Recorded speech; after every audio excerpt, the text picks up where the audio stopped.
সে তুলতে আগে ধরে রাখতে হবে এবং তার সাথে তুলনামূলক প্রজন্মকে তুলে ধরতে হবে।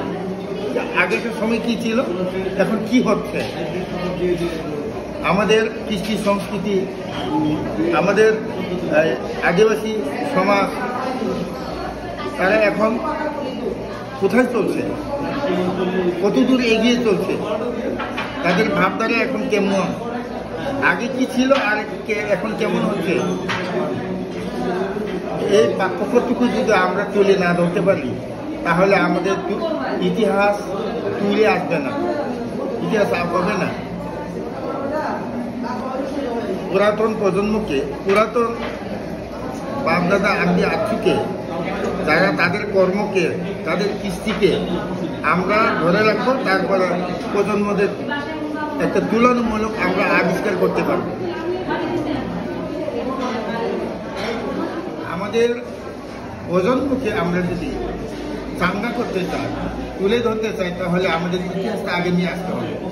যেমন সমেশ্বরী নদী পুরাতন একটা বৃহত্তম একটা নদী, কি জানি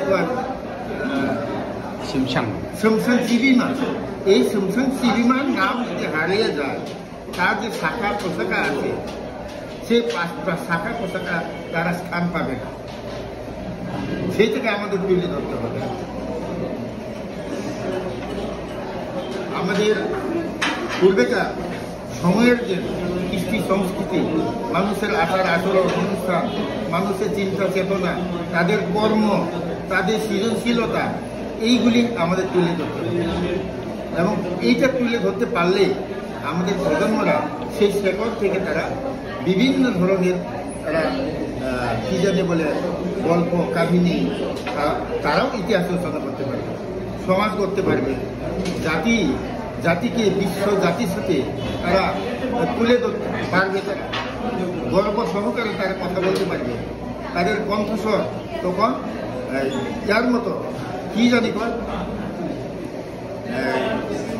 আকাশ বাতাসে ধ্বনিত হয়ে উঠবে।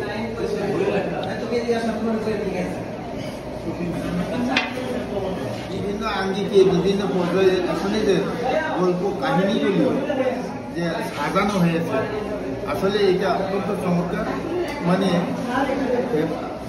এতে রুচিবোধ, এই বইয়ের মধ্যে আমি দেখতে পাই রুচিবোধ আছে,